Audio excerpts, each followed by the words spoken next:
Hello friends. Jharkhand career institute में आपका स्वागत है। हम लोग झारखंड सार संग्रह फर्स्ट डिवीजन की ओर बढ़ रहे हैं और इसी कड़ी में हम लोग आज का जो सेशन है वह है चैप्टर 12 झारखंड में भारतीय राष्ट्रीय आंदोलन। इसमें हम देखेंगे कि जिस तरह से भारत भर में राष्ट्रीय आंदोलन का क्या प्रभाव पड़ा था, उसी भारतीय राष्ट्रीय आंदोलन का प्रभाव हमारे झारखंड में भी पड़ा था। सबसे पहले हम लोग देखेंगे 1857 का विद्रोह का क्या प्रभाव पड़ा और किन कारणों से हम इस विद्रोह का सामना किए। आइए, झारखंड में 1857 के आंदोलन का प्रसार के क्या कारण था। अंग्रेजों के प्रति क्षेत्रीय शासकों में अविश्वास की भावना, झारखंड के जनजातियों में अंग्रेजी सरकार, जमींदार, साहूकार आदि के प्रति असंतोष, अंग्रेज अधिकारियों में जनजातीय समस्याओं की समझ का अभाव तथा प्रशासनिक सुधारों की कमी, अंग्रेज सरकार द्वारा आदिवासी क्षेत्रों का निर्वासन स्थल के रूप में प्रयोग, बाबू कुंवर सिंह के नेतृत्व में बिहार के 1857 के विद्रोह की प्रेरणा। अब हम लोग इसको पॉइंट वाइज पढ़ते हैं। दोस्तों, मैं पहले बताया था कि इसमें फर्स्ट डिवीजन केवल बुक का हम लोग करेंगे, समझने की कोशिश करें। यहाँ पर बहुत ज़्यादा आपको समझाने की कोशिश करें नहीं किया जा रहा है। झारखंड विशेष कक्षा के लिए, विशेष क्लास के लिए आपको झारखंड कैरियर इंस्टीट्यूट में ऑनलाइन क्लासेस अवेलेबल है। दोस्तों, वहाँ पर आप इसको ज्वाइन कर सकते हैं। आइए हम लोग बिना समय गंवाते आगे बढ़ते हैं। झारखंड में 1857 के विद्रोह की शुरुआत 12 जून 1857 के रोहिणी गांव देवघर से हुई थी। यह गांव अजय नदी के किनारे अवस्थित है। 12 जून 1857 को रोहिणी गांव में मेजर मैकडोनाल्ड के नेतृत्व में पदस्थापित 32वीं 32 रेजिमेंट के सैनिकों द्वारा लेफ्टिनेंट नॉर्मन लेस्ली की हत्या के बाद यह विद्रोह प्रारंभ हुआ। सैनिकों के इस हमले में मेजर मैकडोनाल्ड तथा सर्जन डॉक्टर ग्रांट घायल हो गए। इमाम खान नामक व्यक्ति पहचाने गए हमलावरों पर मुकदमा चलाकर उन्हें फांसी दी गई तथा रेजिमेंट का मुख्यालय रोहिणी से भागलपुर स्थानांतरित कर दिया गया। इसके बाद यह विद्रोह का प्रसार हजारीबाग व रामगढ़ 30 जुलाई, रांची 2 अगस्त, सिंहभूम 3 सितंबर तथा पलामू 26 सितंबर में भी हो गया। फिर है हजारीबाग में विद्रोह के प्रसार। 25 जुलाई 1857 को दानापुर रेजिमेंट के सैनिकों ने भी विद्रोह कर दिया। इसकी सूचना पाकर हजारीबाग स्थित रामगढ़ बटालियन के सैनिक उत्साहित हो गए तथा 30 जुलाई 1857 को इन्होंने भी विद्रोह कर दिया। इस विद्रोह के समय रामगढ़ बटालियन का मुख्यालय रांची में अवस्थित था। हजारीबाग में सैनिकों के विद्रोह के पश्चात मेजर सिम्पसन उपायुक्त सहित विभिन्न अंग्रेज अधिकारी कलकत्ता भाग गए तथा विद्रोहियों ने अंग्रेज अधिकारियों के बंगलों व दफ्तरों को जलाकर सरकारी खजाने को लूट लिया। रामगढ़ के राजा शंभू नारायण सिंह द्वारा तार के माध्यम से इस विद्रोह की सूचना गवर्नर जनरल लॉर्ड कैनिंग को भेजी गई। विद्रोहियों ने जेल में से कैदियों को भी छुड़ा लिया तथा संबलपुर के सुरेंद्र शाही के नेतृत्व में ये कैदी रांची की ओर बढ़ गए। रांची के कमिश्नर ने विद्रोह को दबाने हेतु लेफ्टिनेंट ग्राहम के नेतृत्व में सैनिकों के एक दल को रामगढ़ भेजा, परंतु रामगढ़ के जमादार माधव सिंह एवं डोरंडा के सूबेदार नादिर अली खां व सूबेदार जयमंगल पांडे ने विद्रोह कर दिया, जिसके बाद लेफ्टिनेंट ग्राहम अपनी जान बचाने हेतु भाग गया। दोस्तों, यहाँ पर हम लोग फर्स्ट डिवीजन की ओर बढ़ रहे हैं और यह कहा जाता है कि यह लगातार मेहनत और आपकी लगातार मेहनत से लगातार सफलता मिलते रहेगी। दोस्तों, इसलिए आप हमारे साथ जुड़े रहिए। और अभी ये केवल फर्स्ट डिवीजन की ओर कर रहे हैं, बाकी आप विशेष कक्षा के लिए, विशेष क्लास के लिए हमारे साथ online class Jharkhand career institute में ज्वाइन कीजिए। रांची में विद्रोह का प्रसार। 2 अगस्त 1857 को हजारीबाग के विद्रोही सैनिक रांची आ गए तथा जमादार माधव सिंह, सूबेदार नादिर अली व जयमंगल पांडे के नेतृत्व में यहाँ के सैनिकों ने भी विद्रोह कर दिया। इन सैनिकों ने रांची में अधिकारियों की कोठियां जला दी, घोषणा चर्च को तोप के गोले से उड़ा दिया तथा जेल के कैदियों को छुड़ा लिया। विद्रोह के प्रसार को देखते हुए रांची के कमिश्नर डाल्टन की सलाह पर अगस्त में पूरे छोटे नागपुर में मार्शल कानून लागू कर दिया गया। विद्रोहियों ने बड़कागांव के नागवंशी ठाकुर विश्वनाथ सहदेव विद्रोहियों के नेता के नेतृत्व में डोरंडा स्थित अंग्रेज अधिकारियों के सभी बंगले व कचहरी को जला दिया तथा खजाना लूट लिया। साथ ही इन्होंने जेल के सभी कैदियों को भी जुड़ा लिया। इसमें पांडे गणपत राय विद्रोहियों के सेनापति टिकैत उमराव सिंह, शेख भिखारी राम सिंह, जगन्नाथ साई तथा दुखू ने भी विद्रोहियों का भरपूर साथ दिया। विश्वनाथ सहदेव झारखंड में 1857 के विद्रोह के प्रेरक में ने मुक्तवाहिनी सेना की स्थापना की थी और इस सेना ने 1857 के विद्रोह में अविस्मरणीय योगदान दिया। विश्वनाथ सहदेव की अतिरिक्त गणपत राय सेनापति व शेख भिखारी इस सेना के प्रमुख सैनिक थे। मुक्तवाहिनी सेना को 1857 के विद्रोह में बाबू कुंवर सिंह का मार्गदर्शन प्राप्त था, जो बिहार में 1857 के विद्रोह का नेतृत्व प्रदान कर रहे थे। इसके बाद है चतरा में विद्रोह का प्रसार। रांची के बाद विद्रोही चतरा पहुंच गए, जहां 2 अक्टूबर 1857 को major English, major Simpson, lieutenant Earl, sergeant Dynin आदि के नेतृत्व वाले अंग्रेज सैनिकों व जयमंगल पांडे के नेतृत्व वाले विद्रोहियों के बीच चतरा का ऐतिहासिक युद्ध हुआ। इस लड़ाई में सूबेदार नादिर अली खां घायल हो गए तथा जमादार माधव सिंह भाग गया। अंग्रेजों ने जमादार माधव सिंह पर 1000 रुपये का इनाम की घोषणा की। 3 अक्टूबर 1857 की सूबेदार नादिर अली खां व जयमंगल पांडे को गिरफ्तार कर लिया गया तथा कमिश्नर सिम्पसन के आदेश पर 4 अक्टूबर को उन्हें चतरा के पंसीहारी तालाब के निकट आम के पेड़ से लटकाकर फांसी दे दी गई। विद्रोहियों के नेता ठाकुर विश्वनाथ सहदेव और सेनापति पांडे गणपत राय भागकर लोहरदगा के जंगलों में छिप गए तथा वहीं से अंग्रेज सरकार के विरुद्ध छापामार युद्ध करते रहे। रांची के कमिश्नर डाल्टन और मांझी के 12 गांवों के जमींदार उमराव सिंह एवं उनके दीवान शेख भिखारी को गिरफ्तार कर रांची ले आया तथा 8 जनवरी 1858 को टैगोर हिल के पास, बहुत इंपॉर्टेंट है यहाँ पर, 1858 को टैगोर हिल के पास इन्हें फांसी दे दी गई। इस फांसी का स्थल टुंगरी फांसी के नाम से जाना जाता है। दोस्तों यह काफ़ी इंपॉर्टेंट है, टुंगरी फांसी। बाद में विश्वनाथ दुबे तथा महेश नारायण शाही नामक व्यक्तियों की गद्दारी से कैप्टन नेशन के साथ मिलकर विद्रोह के प्रमुख नेता विश्वनाथ सहदेव और गणपत राय को गिरफ्तार कर लिया। 16 अप्रैल 1858 को विश्वनाथ सहदेव और 21 अप्रैल 1858 को गणपत राय को रांची जिला स्कूल के मुख्य द्वार के समीप कदम के पेड़ पर छोटे नागपुर के आयुक्त कमिश्नर डाल्टन के आदेश पर फांसी दे दी गई। अब है मानभूम में विद्रोह का प्रसार। 5 अगस्त 1857 ईस्वी को सैनिकों ने पुरुलिया में भी विद्रोह कर दिया, जिससे घबराकर उपायुक्त GN ओकस समेत कई अंग्रेज अधिकारी रानीगंज भाग गए। इसके बाद विद्रोहियों ने पूरे जिले पर कब्जा कर भारी लूटपाट मचाया व कैदियों को जेल से छुड़ाकर रांची की ओर ले जाने लगे।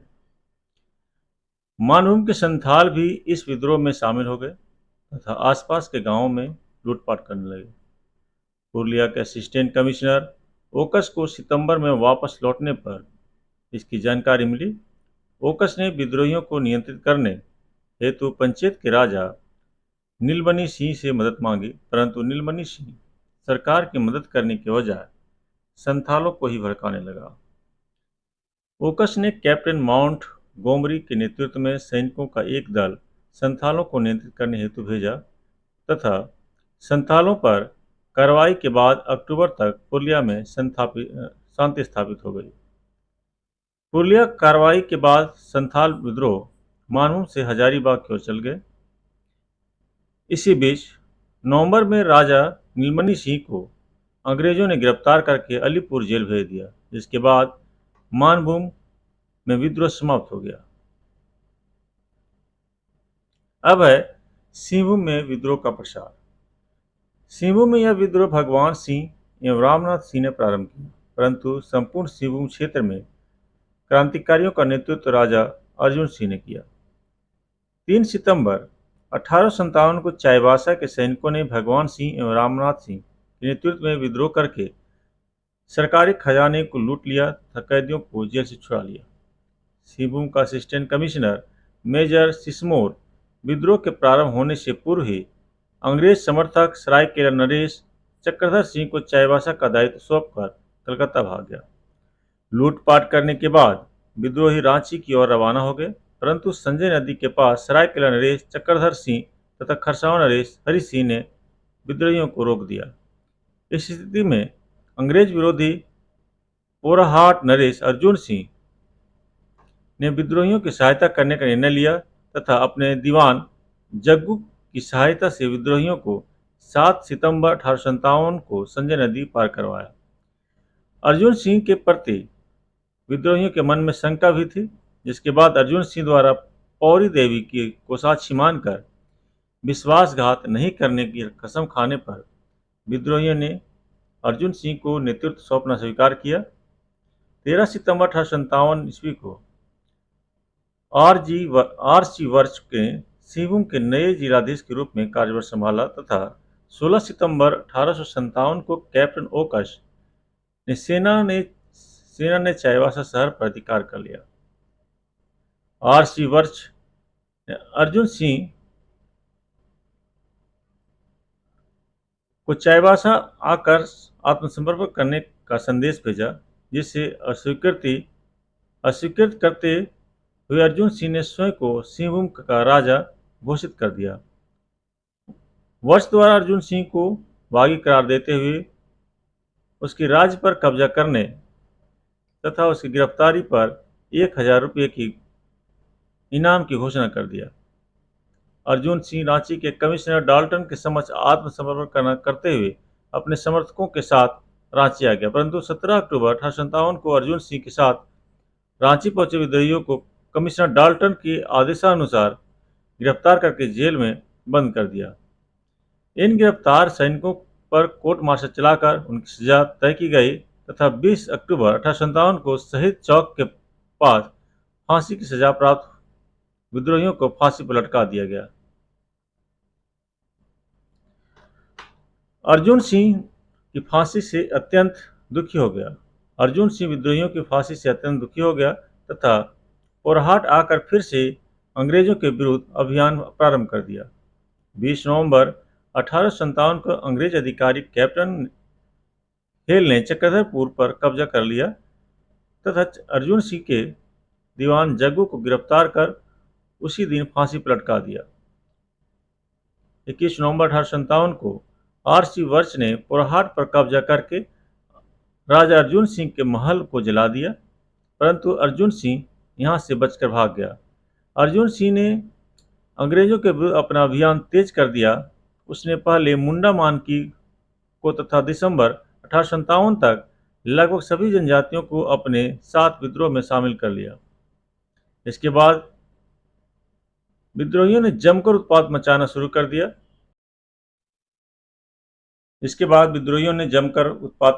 कर दिया। तथा आसपास के बाजारों को लूटने के अलावा अंग्रेजी सैनिकों पर हमला करने लगे।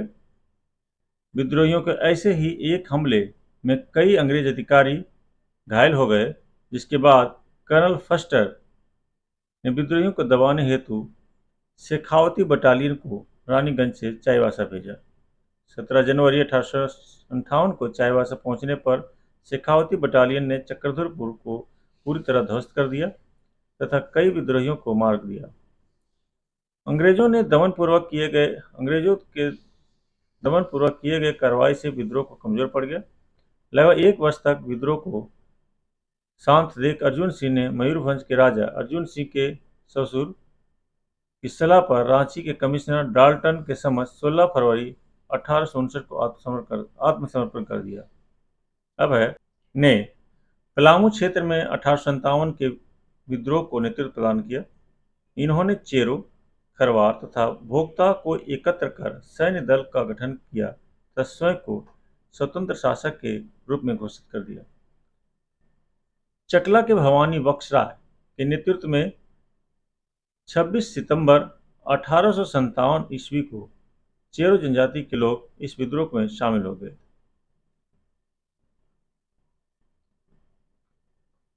विद्रोहियों ने 21 अक्टूबर 1857 ईस्वी को शाहपुर पर धावा बोल दिया तथा अंतिम चेरो राजा चूड़ामन राय की विधवा से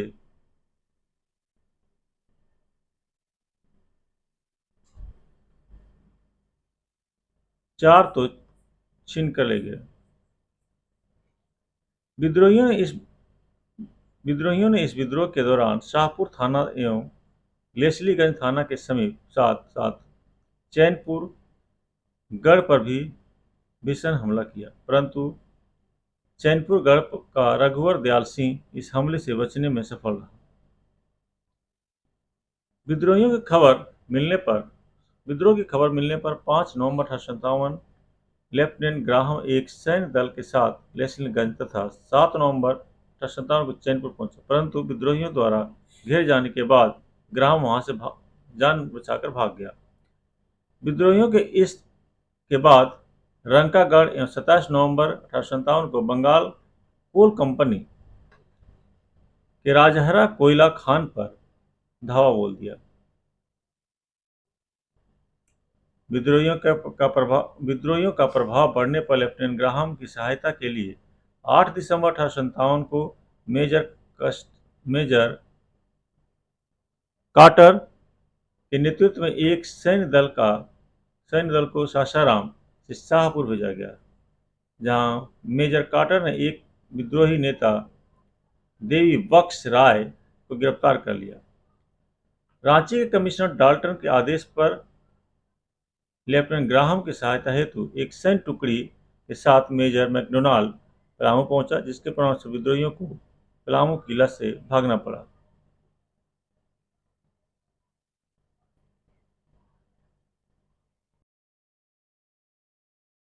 3 फरवरी 1858 को कमिश्नर डाल्टन खुद पलामू आया तथा 6 फरवरी 1858 को वापस लौटा। डाल्टन के आदेश पर विभिन्न स्थानों पलामू किला, लेस्लीगंज, हरनामान गांव, बाघमारा घाट आदि से विद्रोहियों को खदेड़ने पर जोर दिया।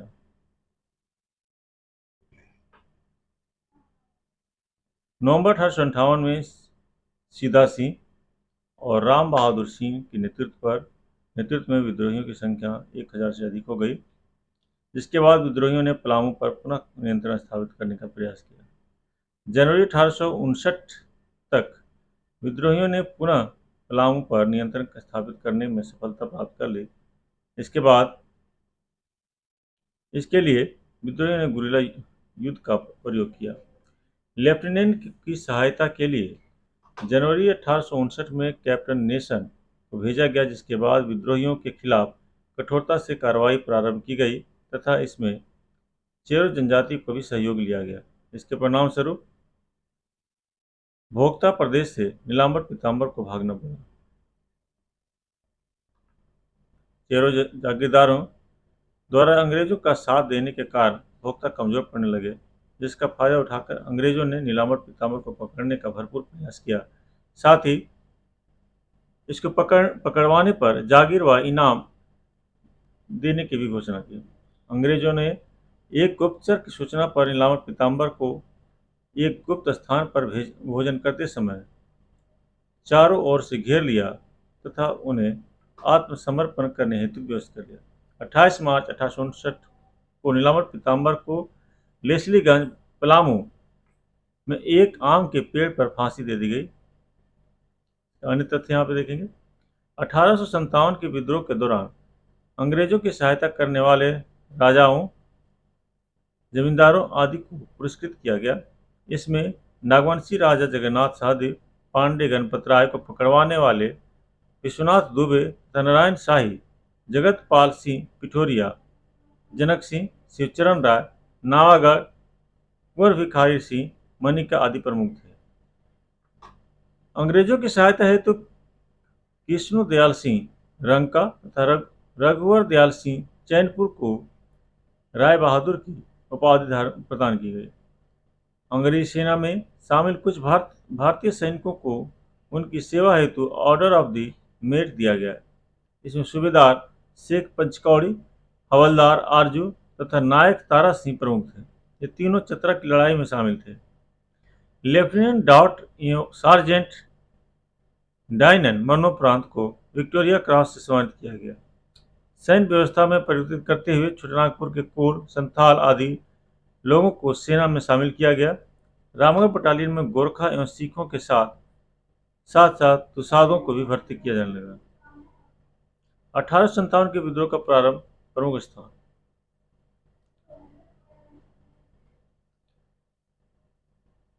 यहाँ सीरियल नंबर है, क्रम संख्या है। रोहिणी देवघर 12 जून 1857 को हुआ। फिर उसके हजारीबाग में होता है 30 जुलाई 1857। माधव सिंह और नादिर अली इसका नेतृत्व करता थे। उसके बाद है रांची 2 अगस्त 1857। फिर डोरंडा रांची जयमंगल पांडे और रहमान बुम 5 अगस्त 1857 संथालों द्वारा।